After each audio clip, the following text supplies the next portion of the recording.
alive, and we're really alive too. We are so alive here in the state of energy, Hawaii, the state of clean energy. And today we're going to call this show the intersection of energy and agriculture. And if you didn't know this already, you really have to understand that they're linked at the hip, energy and agriculture, especially in Hawaii. And our guest for this show is Will Kusch. He's from a company called TerViva. That's T-E-R-V-I-V, TerViva, T-E-R-V-I-V-A. And they are in the business of energy and agriculture, and you will hear more about that in a minute. So, and my co-host is Mike Hamnet. He's a co-chair of the Hawaii Energy Policy Forum, and he's a great guy and a honest broker, and one of the founders of the forum, and a follow-through guy. You know, there's two kinds of people in the world, Mike. There's the follow-through guys and the others. Well, I'm glad I'm in the right camp. Okay, well, why don't you say hello? Sure. Hello, and first off, Jay, thank you so much for having me here. It's an honor and a pleasure to be on the show, and I'm interested to have a good conversation with you. And so are we with you. Okay, so now our negawatt moment, de rigueur, that's French.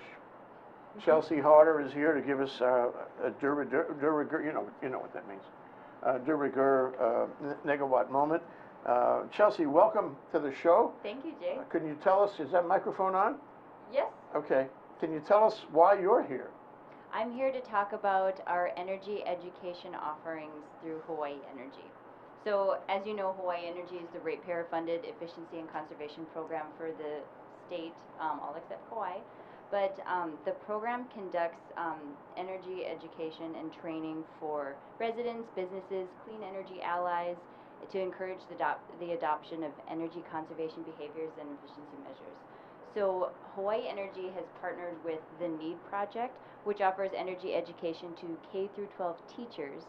And we've done this for the past 3 years. This is our 4th year coming up. We have some workshops in the fall and in the spring. And what they offer is training for teachers. And in addition, they get curriculum and a kit that is worth between $300 and $400. So they get a chance to collaborate with other teachers and to bring this to the students in their classroom. Big question. Yes. Does the kit include videos that the kids can take home or the teachers can take home and look at or show in the classroom? Wouldn't that be something? Ooh, that would be something. So they remember exactly, what was said and what the takeaway message is. What if the students produce videos, though? That's something that we do encourage. Fabulosimo, yes. Because we found that a lot of times the kids are a little more technologically savvy than we are. So I think they'd be the best ones to make that. Yeah, so is that part of your program? That's not, but that's something that we encourage, and that's a great suggestion, okay, too. well, hold that thought. All right. Chelsea, what grades do you guys aim at? It's K through 12, so kindergarten on up through 12th grade, and the curriculum is sectioned off for each grade level, each grouping. So primary, elementary, middle school, and high school. And is it slotted into a particular discipline? I mean, is it in their science curriculum? Good question. It's actually meant to be easily implemented into existing curriculum. So it can either be, you can have a separate energy club and do all these types of activities, or you can say, I have the set of curriculum that I need to implement, but I want to insert this energy piece here. So NEED packages up like that, and you can just insert it wherever. So NEED actually stands for National Energy Education Development Project. And about how many teachers have you reached so far?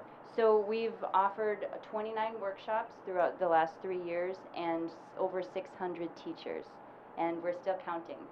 So one thing that we have created, because we want to grow the program more, is a teacher advisory board. What we've done is we've hand-selected highly motivated teachers that have implemented the NEED curriculum and gone through training, of course. And we want to have a focus group with them and to say, okay, what are your successes, what are the challenges, and how can we grow this program? And one thing that has spawned from the second annual one that we had last year was we want to have a direct connection to not only the students but the community members. So what we're going to do, each of these members of the Teacher Advisory Board is going to host an energy expo at their school.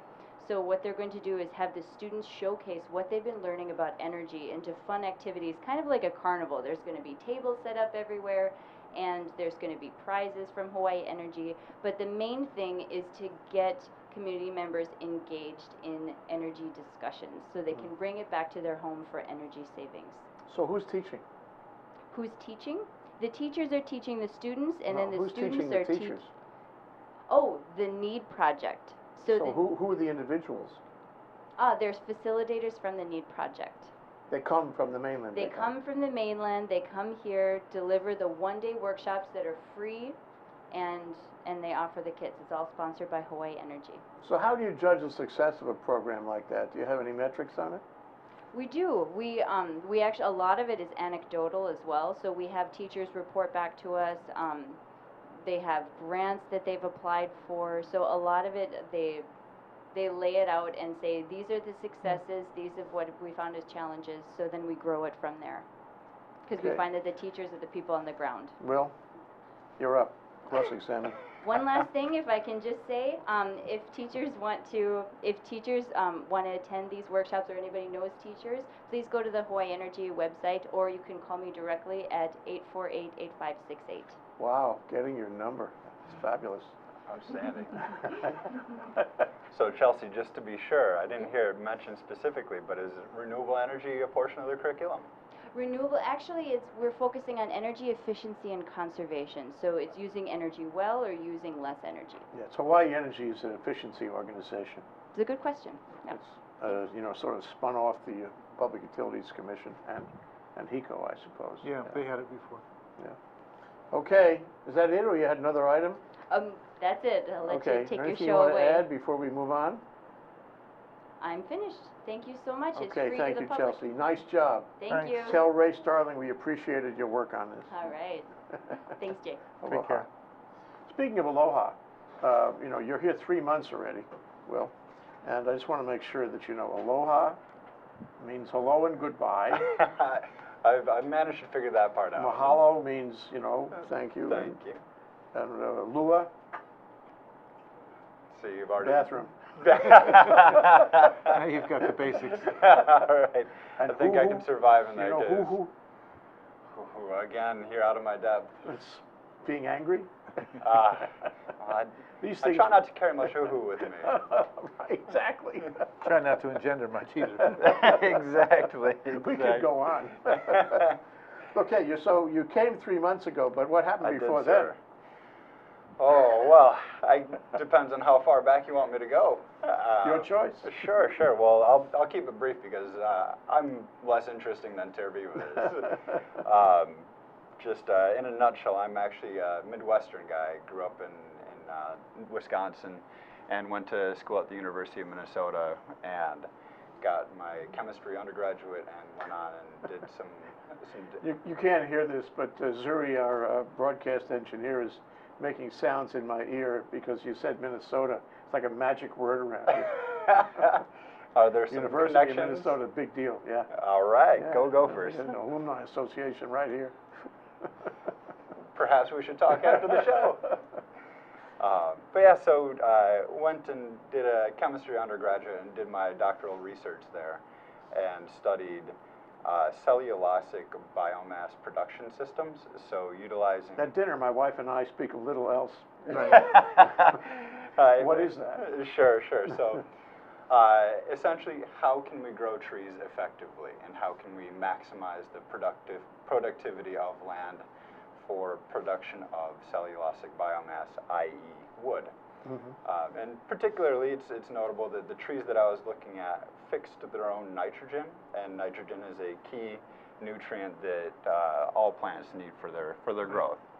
And as I was finishing up my research, I was looking at different possible career opportunities, and I saw that TerViva also works with a nitrogen fixing tree, and so I became very, very fascinated in the work at TerViva, and that's how I got tied into this great organization. Okay, well, let's talk about the organization. What is TerViva? Sure. So TerViva is a company that fittingly sits at the intersection of agriculture and energy. we are a organization that observed the fact that there is a big problem facing society, and that is that there is increasing demand for agricultural products, so not just food, but also fiber, energy, and other materials as well, while concurrently there is a decline in the supply, and that's due to reduced acreage being available for production, due to such things as perhaps the drought in California you may have heard of, or in some instances, some industries can out and out leave an area. So, for example, a local example that I'm sure you know much more about than I, but the sugarcane industry, exactly. Yeah. And so TerViva looked at that society-wide problem and thought about different ways that one could address, or that an organization could address that problem.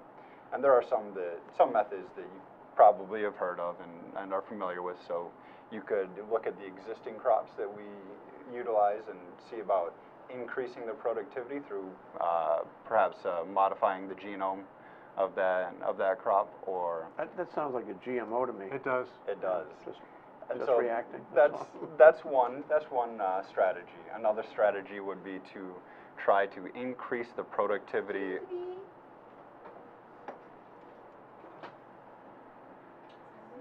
Whoops. Okay, we're going to go. We've had an interruption in the back of the studio. Quite all right. So Yeah, the first. they're coming around for the afternoon ice cream break, I think. Are we allowed to take part? After the show. All right, all right. Wait. Okay, sorry, that So- was good. We were getting really interested. Sure, I'm sure. speaking for both Mike and myself. Sure. So we see three primary strategies for addressing this shortfall in agricultural supply. The first that I mentioned is genetic modification of the existing crops that we utilize. Right. A second strategy is to try to increase the productivity of a given farm by perhaps applying more fertilizer or adding more irrigation to the land to produce additional harvests or additional yields. A third option, which is the one that TerViva finds compelling, is to simply find an additional crop, to add an additional crop to our society's culture. And that's the one that TerViva is specializing in. Exactly. That's what TerViva does. Exactly. And so TerViva is in the process of commercializing a new crop.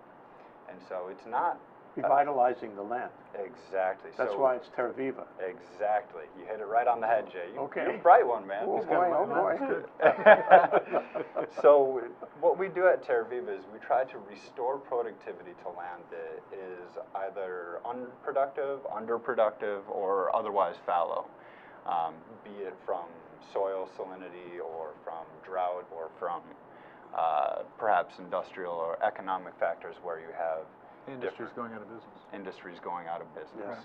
Yeah. And so we look So how do you to- make a living doing that? Sure. So the way that we make a living is by utilizing a new crop that is cheaper to grow and can be grown, can be harvested, grown, maintained using the existing agricultural Conditions, whatever, infrastructure yeah. that's Soil, already in all. place. You don't have to Exactly. change anything. Exactly. So that's a fantastic question, Jay. So we do not need to develop any bespoke technology or engineer some new materials or new harvesting technology to adapt this crop to the conditions. Use what's already there. Exactly. So for example, a local example to give you is macadamia. All the macnut farmers, those guys have already figured out how to propagate orchard crops in the state of Hawaii. And so that's an existing knowledge base that we can draw on, that we can tap those guys and utilize their experience growing orchard crops in the state of Hawaii. Another example of an orchard crop that is directly related to our work at TerViva is citrus. So the other area that we operate in addition to Hawaii, we also operate heavily in Florida. Mm-hmm. And we operate in Florida because the citrus industry is getting impacted heavily by a disease called citrus greening. And the state of Florida has actually lost several 100,000 acres former citrus that is just gone. It's been wiped out by this disease. Can't fix it? Can't fix it.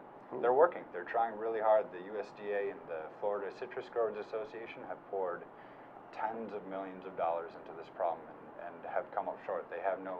It's a plant disease. It's a plant disease, and so... So you're migrating to what as a replacement crop? And so again, for Florida, we're again using our crop to utilize that same existing land that used to be productive. We're restoring productivity to that land. What crop did you introduce? And so Pangamia is the name of the crop that You we're knew utilizing. that, Mike. Pangamia? indeed. That's the I other could thing tell, my I wife could tell, and I talk Mike. about at dinner, Pangamia. Pangamia-based Spell it, please. cellulosic biomass production systems. Okay.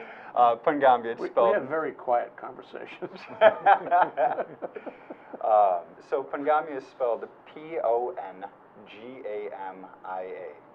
And the beauty part about this is that one of the beauty parts is that we didn't actually introduce the species. We're just simply taking a species that has been around in the case of This Hawaii. is very intelligent and smart. We were looking at a species that has been here for over 150 years.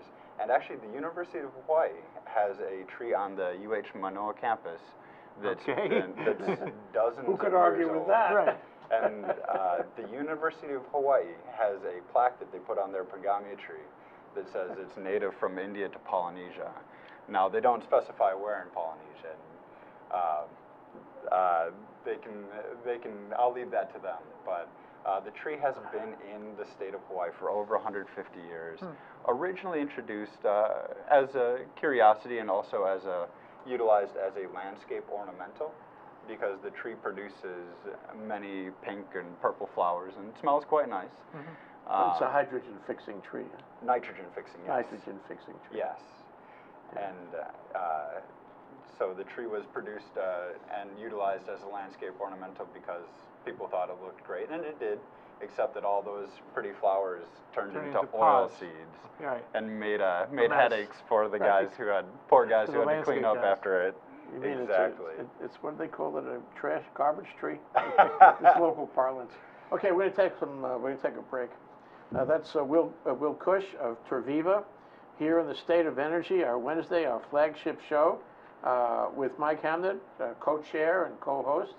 And we've been talking about, and we'll continue to talk about, the intersection of energy and agriculture.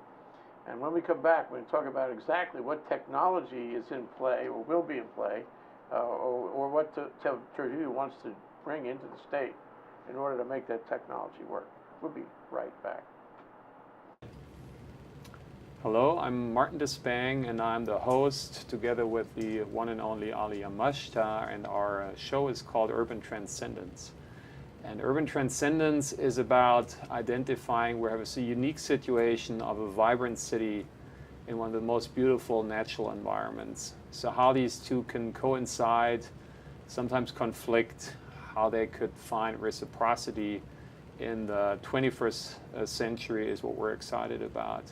And we're planning on bringing in a diverse body of guests, both from the arts and the science and the established and the wise and the emerging generation.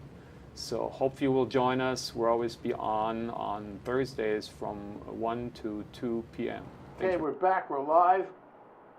I'm Jay Fidell here in the State of Clean Energy with my co-host Mike Hamnet, who is the co-chair of the Hawaii Energy Policy Forum. And this is an Energy Policy Forum show, as well, I suppose, as a Hawaii Energy show, too, I suppose. And it's a ThinkTech show. And for ThinkTech shows, all things, all the best things. And we're talking about the intersection of energy and agriculture, which actually makes my heart beat fast, because I really believe in this, with Will Kusch of TerViva. So, okay, so we're talking about this tree from UH Manoa. Yes. That one. Yes, sir. We're going to put that in, we're going to put lots of that in the state. We're going to bring that and make that a replacement crop to revitalize land that may not be as, that may be fallow right now. Exactly. So what we're doing, we're currently in the process of revitalizing former sugarcane land. It's actually owned by Kamehameha Schools, and they've been a fantastic partner for... Here in Oahu? Here on Oahu, yes, correct. Up on North Shore. And Near so, the windmills. Relatively, yeah. Yeah, okay. So we're looking at taking land that has been fallow, has a fair bit of albizia and some Christmasberry and some a lot of grass, to be frank. And so we're looking at taking that and putting that land back into productivity, and doing that by partnering with local farmers and local nursery operators to grow our first orchard of these trees that are already scattered around the island. The name of the tree is Pongamia, Pongamia. You'll be hearing more about Pongamia trees. I hope. Hope. Okay, so the business model, you're bringing all these people in. Are you going to take a lease of this land?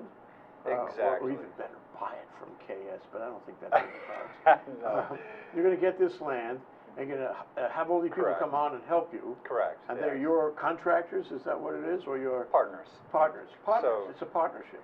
So I think of it as a partnership because what I'm relying on the fact that we are partnering with local farmers who have direct knowledge of how to farm this specific bit of land. Because Jay, I can tell you that I know a little bit about this tree, but what I don't know is how to farm in Hawaii. And so we need to lean on the expertise of people who have farmed it in Hawaii and partner with these people to make sure that our our orchards are successful. How many acres are involved? Yeah, so we're going to be establishing our first commercial scale plantation, and that orchard will be roughly a couple hundred acres. That's This a is a test. trial, This is is a it? pilot. Exactly, Yeah. exactly. And so we're looking at this as our first orchard, and then we will replicate this if people want us to replicate. If people are interested in growing more of this tree, then we will expand and produce more oil, grow more oil locally, instead of importing tanker after tanker after tanker of oil from South America, Indonesia, you name it, all while producing jobs locally for individuals, producing products from the land, and hopefully bringing down energy costs a little bit over time as well. Will, Okay, can this pencil out for small farmers to make enough to make it worth their while to do it? So that's a good question. And eventually, I fully suspect that answer will be yes. In the near term, we're looking to partner with larger organizations because we're trying to capture economies of scale. Right. And so in the near term, we're looking at establishing orchards of several hundred acres or more. To go further on Mike's question, though, Sure. suppose, we find this is a great idea, and we'd like to keep, people in agriculture. We haven't done as well as we wanted to do in diversified agriculture or in energy agriculture, for that Sure. matter. So we say, well, why don't we make this a sort of lifestyle entrepreneurship thing for young couples, and we'll find them acreage, and we'll have them grow Pongamia trees. And where do you fit in that? Would you help them? Would you buy and market the Pongamia trees? Would you consult? What would you do? So Jay, it's a fantastic question. And so I say that initially we're looking at establishing larger acreage, Right. and that's so that we can learn how best to operate and learn how best to maintain our orchards. Eventually, I would love to see a model where we could perhaps, one outcome could be we form a co-op. So we gather a bunch of like-minded individuals, a bunch of young couples who would like to start a farm, maybe farm 10 acres, 1 acre, 50 acres, whatever. Farming trees is easy, isn't it? It's just establishing. Trees don't grow that fast. You just got to plant them. Once you plant them, Yeah. then they pretty much take care of themselves, especially because they fix nitrogen, as you well noted. I know that. And so, again, those dinner table conversations with your wife, I'm sure. Oh, tonight we'll have a I mean, one of the challenges, because I've seen this model in Papua New Guinea with oil palm, where you have a large-scale plantation surrounded by small farmers who feed into the larger plantation, where you have the processing plant sited. Exactly. So you get your economies of scale off the big plantation, and then other people can Feed in, yes. feed in. Exactly. If they can make enough money selling the crop. Yes, Well, exactly. that's the next area of discussion we need from you. Okay, so I have a fully grown Pongamia tree. Sure. How long does it take to come to fruit? So Ordinarily, we look at the life cycle of our tree as such that it starts producing in, call it 4 years. We have a small pilot planting in Cunha that's actually started producing oil seeds well before then. And so, but just to keep it simple, we call it 4 years until you get your first harvest.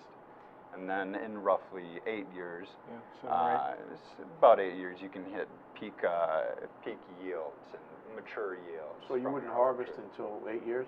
4 years. You'd harvest at 4? Correct. But you get better trees at 8?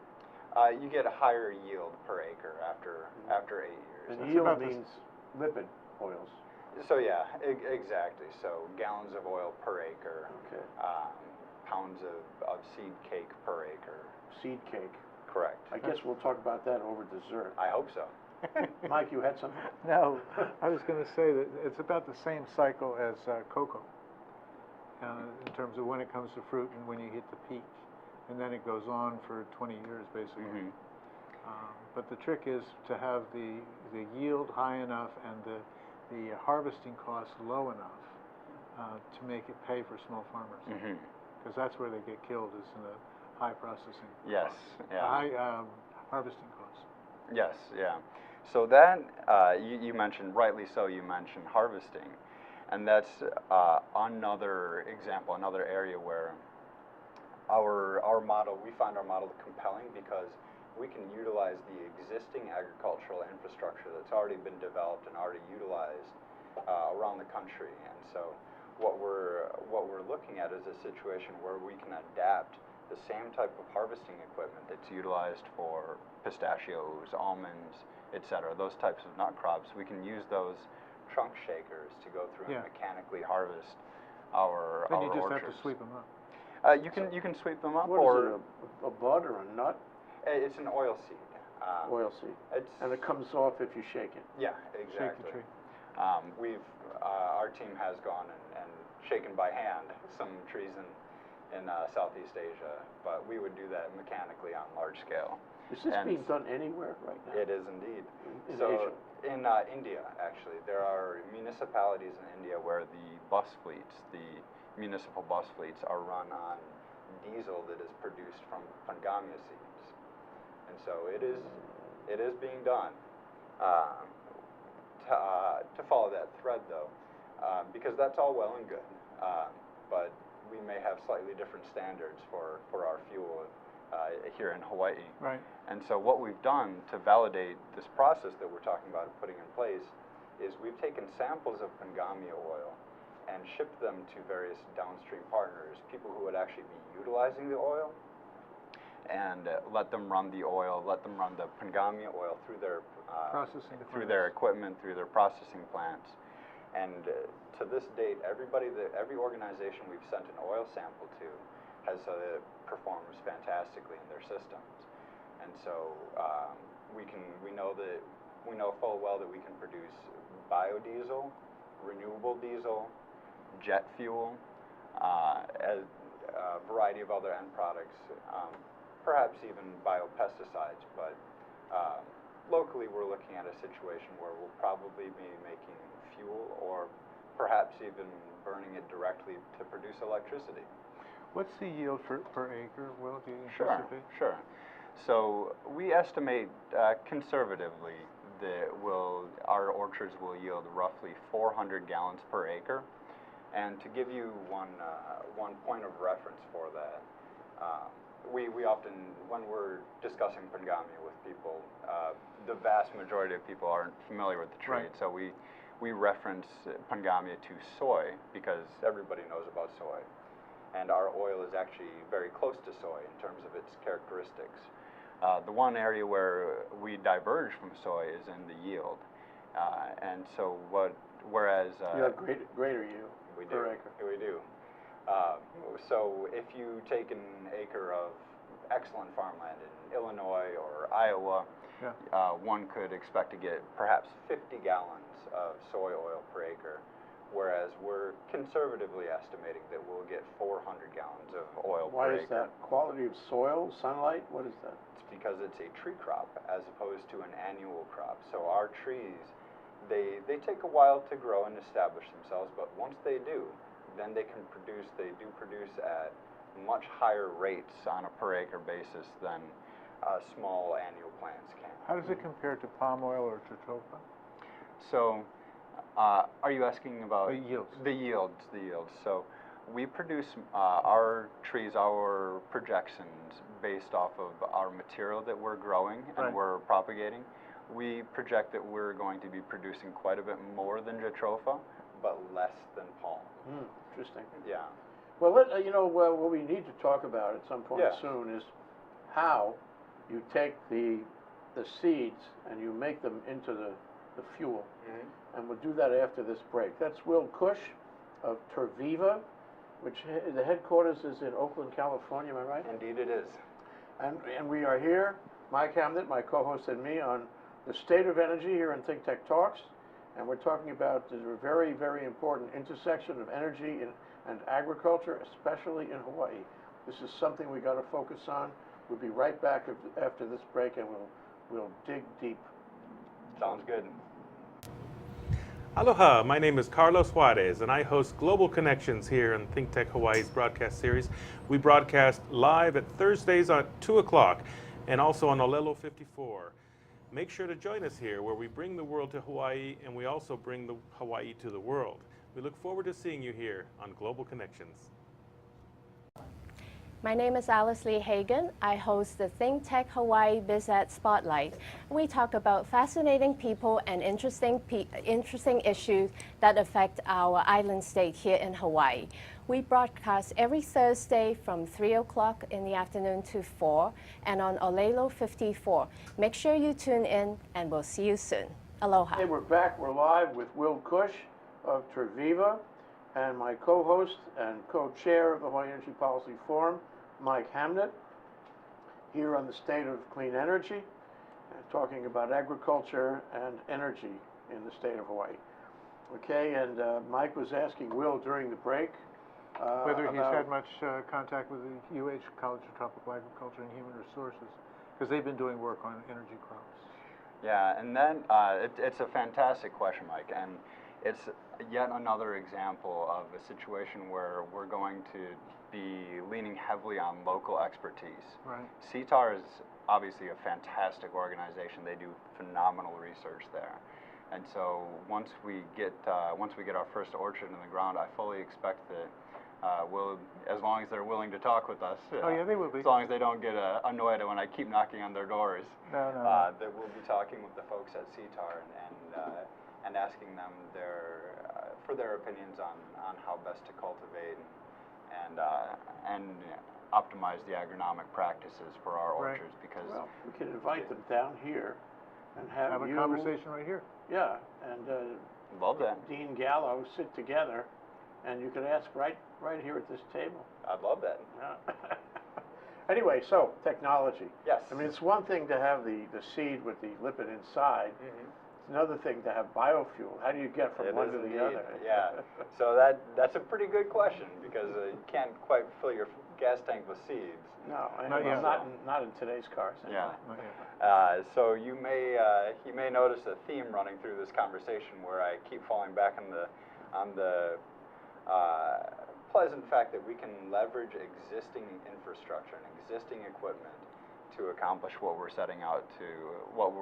endeavoring to do here. Right. And so what we're in this context, what we're doing is we're utilizing the exact same infrastructure that's been developed, the exact same equipment that's been developed to crush, for example, kukui nuts or mac nuts to extract oils from these other types of could call them oil seeds, but mag nuts they're a little bit more delicious than that. Oh, you mean you can't eat these pangamia oil seeds? You could, but you really wouldn't want to. Yeah. They're really bitter. Okay. They have some compounds in them that They have if you medicinal possibilities? So people not originally, but people used to use the oil from pangamia seeds as a skin salve in some cultures, and so there's some anecdotal indications that it could be beneficial, but that's But far we'd rather beyond, burn it. far beyond my Right, expertise. but, you know, you're out there at the beach in your car, and you feel that you should have brought some SPF 45, and just take some of the gas out of the tank, and you're all set. The diesel. I'll stick with the sunscreen. Yeah, I think you will. Anyway, okay, Yeah. so where's the plant for this, the crushing plant? What is this equipment you're talking about? Is it just a little field crusher where I wind it up and it crushes? Sure. So there are a couple of existing organizations that have the type of crushers already installed at their facilities. So one that you probably know very well is the Oceanic Institute. Right. They have a hydraulic press, screw press that is the exact same type that we've actually tested our Pangami seeds in. So we've sent our seeds to be tested with this equipment to determine whether or not it's actually compatible, and to see whether or not we can feed Pangami seeds into this equipment and successfully extract oil. And the answer was yes. Yes, the equipment works very well for extracting oil from Pangami. And so Oceanic Institute is just one example where there is a crushing setup that's there and is already in place. They use it for producing fish food. They do indeed. Another place that has a crushing facility already installed and operational is Pacific Biodiesel. I thought you might talk about them. Yeah. So they have a crushing facility that is, to be honest, it's quite beautiful. Is this in Maui or here? Big Island. That may be the agricultural nerd in me, but I think that their facility is quite impressive and spectacular. And I've actually seen it out in operation, and they do fantastic work there. And again, it's the same equipment that we've already tested our Pangami seeds in and have verified that we can utilize to crush our seeds. Okay, so you crush the seed, really crush it down. Yes. You can probably use the byproduct for something. I'm glad you asked. I was going to bring it up if you didn't. Okay, fair enough. Make this I love easier this for me. anticipation Yeah, thing. It works. You guys are sharp. So you crush the seed, you get a bunch of oil, and if for example you crush it at Pacific Biodiesel, you have the facility right there to convert the oil into biodiesel. That's nice and tidy. The seed cake that's left over after you crush the oil out You of it. mentioned that, yeah. Seed cake. That's a dessert for our dinner. For dinner. Maybe dessert for cattle, not for us. The seed cake is high in protein. And so what we're looking at is how can we best utilize that as a source of protein for the local Fish. ranchers, Cattle ranchers. I've had many conversations with the ranchers on several different islands. Including Kualoa, I'm sure. Yeah. Exactly, yes. And what I hear consistently is that one of the big bottlenecks that these ranchers are encountering is supply of high protein, high protein foodstuffs. Exactly. And so it often becomes more economical for the cattle producers to send their cattle to the mainland and finish the cattle on the mainland and import beef and steaks and hamburger back to Hawaii for food. And so we're looking can change that. We can change that. And so we're looking at a situation where we're going to be producing several tons per acre of high protein seed cake that the cattle ranchers can then utilize as a means to finish the cattle on island, as opposed to sending the cattle every year back to the mainland. That sounds so good that maybe you should just forget about the oil. No, Make but a lot you of get suntan lotion. but you get a twofer. It makes the economics of it work. It makes the economics quite compelling, yes. Okay, let's talk about the oil now. Yes. We have 6 minutes left. So as you said, Pacific Biodiesel would have a facility to go the next step. Correct. But I didn't know, and now I'm operating on the assumption that you need a next step, that you can't just squeeze the oil and put it in somebody's tank. You have to process it and purify it, right? Refine it. Refine it. So it needs a refinery, essentially. So it depends on what you want to use the oil for, Jay.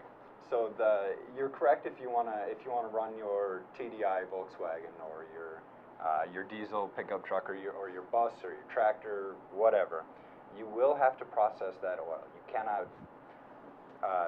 cannot put it straight into a conventional diesel engine.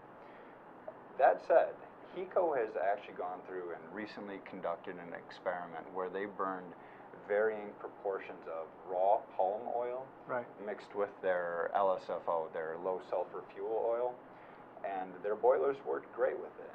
And so What percentage? They did everything from 0 to 100. Cool. I'd be happy to send you the report That's really interesting. So they don't have to make big modifications here. Correct. Yeah. And so they did this in their existing boilers. Maybe we should have some HECO folks on next time too. But they did this in their existing boilers, and they had fantastic results from the report that I read. And so that's another application where we could utilize just the raw oil without converting it to produce electricity right here on Hawaii. Okay, any other technologies involved, before you get to a marketable product using the pangamia? If you're using it for electricity, no. If you're... So it's going to be a fuel. It's going to be a liquid fuel at the end of the day. Correct. And you need to, squeeze it, extract it is the word you used, and then you need to refine it, both of those things. Now, is TerViva contemplating creating its own refinery facility? So we want to avoid that because it makes no sense for us to build out a whole new facility or a whole new refinery when there's already expensive, and especially when there's already an existing facility in place that can accomplish what we're looking to. Suppose your operation exceeds the capacity of that existing facility. Mm-hmm. So fortunately, I'll use the example of the Big Island biodiesel facility. It's my understanding that facility can be expanded fairly readily. Scale up. And Yeah, so they designed it very well, as I understand. they were very clever when they designed that facility, and so that facility alone could process substantial amounts of oil from our orchards, to the point where we wouldn't have to consider expanding the number of facilities for quite some time. And can they pay you a price for the raw oil, and so you both make money? So that's the only way we stay in business is Right. if both of our organizations are able to make money. So you would have the refinery refine your oil, and then you would, after it's processed, you would sell it to a user like Hawaiian Electric. Or you would sell it to Pacific Diesel, and they would sell it. So we would probably sell the oil to Pacific Biodiesel, and then they could process the fuel or process the oil in their facility. And then market it. Exactly, because they're very good at doing exactly that. So how does this differ from AKP, which failed already twice in front of the PUC? Yeah. So from my understanding, one of the big stumbling blocks in that situation was that part of the proposal was centered around construction of a fairly substantial new facility. Which would be a capital investment and a cost. Capital investment and a cost, and it would be in a residential area. Exactly. Which I think some of the residentials didn't like that idea. I think there was some pushback from the local community, and so we're not proposing anything of the sort. That's why we're focusing on a technology where we can utilize the existing infrastructure that's already in place, the existing facilities, refineries that are already extant in the state of Hawaii. We don't want to go through and spend the time or the money to build out new facilities. We'd much rather plant trees. Will, could you have Sure. mobile sort of presses that could be moved around to fields to produce the oil, and then you'd be transporting the oil to Pacific Biodiesel as opposed to? That's entirely possible. Yeah. If we, returning just to the hypothetical co-op model that I suggested, if you had like a network of small farmers Right. scattered around the island, then that could perhaps be a fantastic solution. We could mount a mobile crushing unit and service the very small farmers, and then aggregate that yield, that harvest, and use that to produce fuel locally. Again, producing fuel locally as opposed to always importing oil. Yeah, one of our more notable farmers who's been involved with biocrops now said If you can't pay a farmer 45 cents a pound for the crop, for the base crop, they're not going to grow it. Yeah. Can you meet that price point? So again, this is something where if the farmer's not going to make money off of growing this Right. crop, they're going to have no interest whatsoever in working with us. And so we've gone through and done all of our homework and verified that the farmer will indeed make enough money that they will be very interested in growing our crops. Why does this remind me of Richard Ha on the Big Island? That's All you have to who do I is was say quoting. hello to him, and he gives you the same statement. He says, the farmer will not farm unless the farmer can make money. Exactly. And it's really pretty basic. Anyway, we want to follow up with you, Will. This is Yeah. too good. You really thought it out.